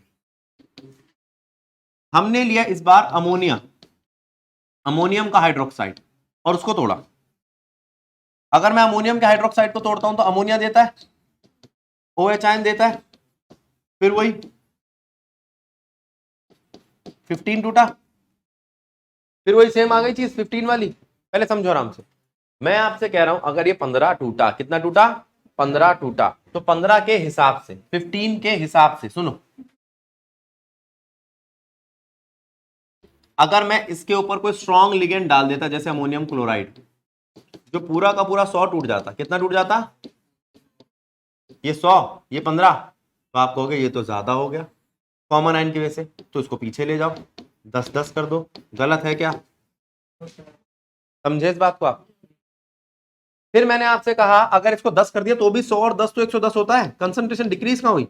अरे कंसंट्रेशन इसकी डिक्रीज हुई है, साथ वाले की। याद रखना कॉमन आयन में कॉमन आयन की कंसंट्रेशन डिक्रीज नहीं होती, उसके रीड करो इसको बेटा। ये 15 कोई फिक्स वैल्यू नहीं है, ये एग्जांपल है।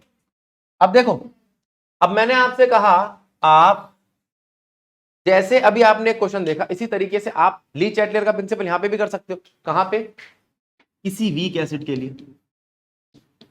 मान लो ये एक वीक एसिड है, क्या है वो? वीक एसिड ऐसे टूटता है, किसी सोल्यूशन में डाल रखा है मैंने।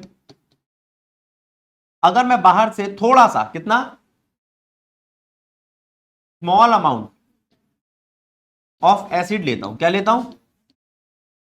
जो H+ आयन प्रोड्यूस करके अपनी रिएक्टिविटी दिखाता है, ठीक है? तो वो H ना इसके पास जाएगा, रिएक्शन को पीछे ले जाएगा, या वो OH ना इसके पास जाएगा और पानी बनाएगा। अब पकड़ो कुछ, अगर मैं बाहर से थोड़ा सा एसिड डाल दूं तो उसका H आयन CH3CO- के साथ रिएक्शन करके रिएक्शन को बैकवर्ड ले जाएगा। अगर मैं बाहर से थोड़ा सा OH- डाल दूं तो वो OH- आयन, वो H- आयन कहां गया?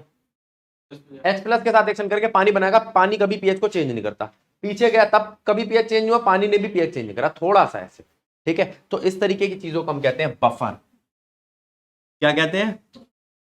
बफर एक ऐसा केमिकल है जो रेजिस्ट करे पीएच को, विच रेजिस्ट चेंज इन पीएच। अब बात समझ में आई? पीएच के बदलाव को रोके, उसे बफर कहते हैं। इतनी बात समझ में आई? अब मेरी बात सुनो, बफर का मतलब क्या? आपने कहा कि भैया हमने ना, बफर का मतलब होता है जो, जैसे गाड़ी में ना आपने शॉकर लगा रखे हैं, शॉक एब्जॉर्बर, वो हल्की फुल्की धचक को कंट्रोल कर लेते हैं।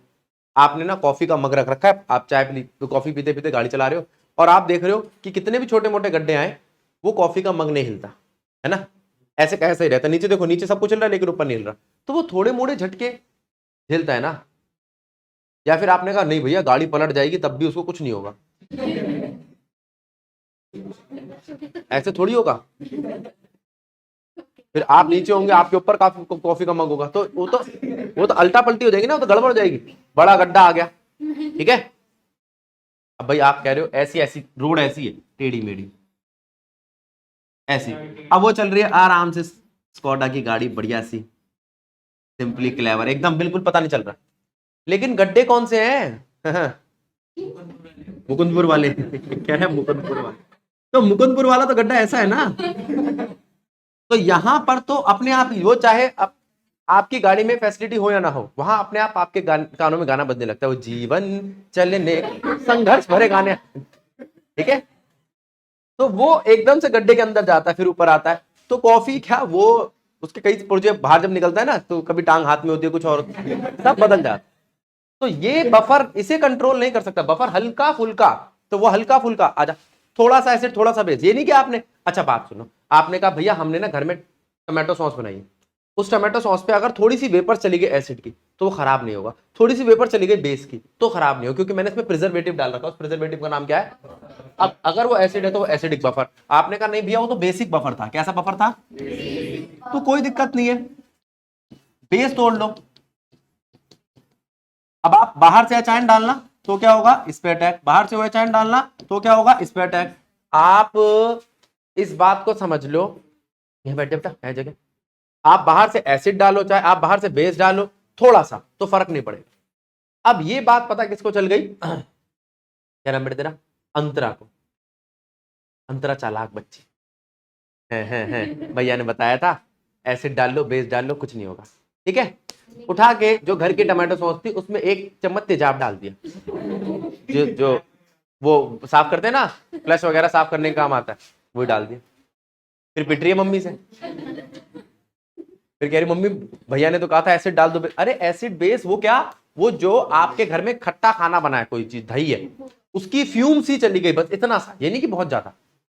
अगर आप ये कहोगे उसमें कोई चेंज नहीं आएगा, आएगा, बहुत ताकतवर नहीं, आप एक नींबू निचोड़ दो, चलो आप कहोगे भैया तेजाब थोड़ी डालेंगे, इतनी पागल थोड़ी अंतरा, अगर ये उसी टमाटो सॉस में एक नींबू निचोड़ देगी तो क्या उसका स्वाद नहीं आएगा, आएगा, वो बहुत ज्यादा एसिड है, तो थोड़ा सा, कितना, इसे बोलते हैं हम स्पेरिंगली, मतलब बहुत ना, 1/100 मोलैरिटी वाला, ठीक है, ना के बराबर, तब काम करता है बफर। बफर हमेशा काम नहीं करता, तो प्रिजर्वेटिव किस चीज को बचाते हैं, थोड़े मोड़े चेंज को। ये बात समझ में आ गई, बफर, बफर समझ में आ गया, कॉमन आयन इफेक्ट समझ में आ गया। अब इसी का एक भाई है, उसका नाम क्या है, सॉल्युबिलिटी प्रोडक्ट। सॉल्युबिलिटी पहले मैं आपको बता दूं, ये सॉल्युबिलिटी तभी काम करती है जब स्पेरिंगली हो। स्पेरिंगली का मतलब क्या होता है, जब ना के बराबर हो, 1/100 मोलैरिटी से भी कम। ध्यान दो, स्पेरिंगली सॉल्युबल कोई चीज होगी ना तब काम करेगी ये सॉल्युबिलिटी। अब कैसे काम करेगी, अब मैं आपको पहले बता रहा हूं, BaSO4 जो है ना बहुत कम घुलता है, क्या BaSO4 ना के बराबर घुलता है, क्या वो Ba और SO4 को जो छोड़ता है उनकी कंसंट्रेशन बहुत कम होती है जी। उस कंसंट्रेशन को मैं किससे दिखाऊंगा, S से, S फॉर सॉल्युबिलिटी, और कोई मतलब नहीं है। ठीक है, यहां दिमाग मत लगाना, अपना आर्यभट्ट मत जगा लेना कि S क्यों आया, ठीक है, सिर्फ नाम है। हाइड्रोलिसिस एक टॉपिक तुम्हारा डिलीट हो गया, उसके लिए मैं H लिख देते, डिसोसिएशन का कुछ नहीं मिला तो अल्फा लिख दिया, अब कोई नई चीज आ गई तो बीटा लिख देंगे, ठीक है, बस वो है और कुछ नहीं है।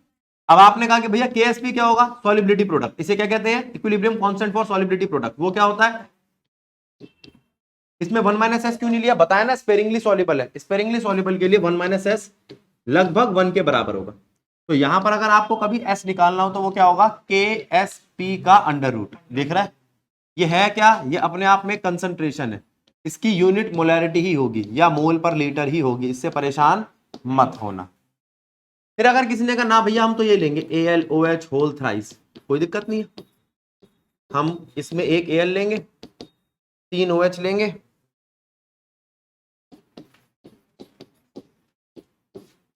तो 1 - S, S 3S, तो KSP क्या बनेगा, S 3S का क्यूब। KSP है क्या हमारे पास, अगर क्वेश्चन ने KSP दे रखा हो तो आप S निकाल लोगे, नहीं तो जो चाहो वो निकाल लोगे, समझे। यहाँ 3S का क्यूब कर लेना, उसे 27 बना लेना, ठीक है। क्योंकि ये कैलकुलेशन मिस्टेक आपकी मेजर मिस्टेक बन जाती है। तो बेटा टॉपिक वाइज आप यहां पर इक्विलिब्रियम समाप्त मान लो, उसके बाद एग्जांपल वाली जो वीडियो बना के डाल रखे हो उसको देखो, ठीक है। वैसे 2 बार देखने पर भी कई बार वो समझ नहीं आती है। बेटा देखो कुछ बच्चे कह रहे थे कि एग्जांपल वाली वीडियो समझ नहीं आ रही, कैलकुलेशन में मिस्टेक है, जैसे एक बच्ची है अंकुर। अच्छा तू नहीं है क्या?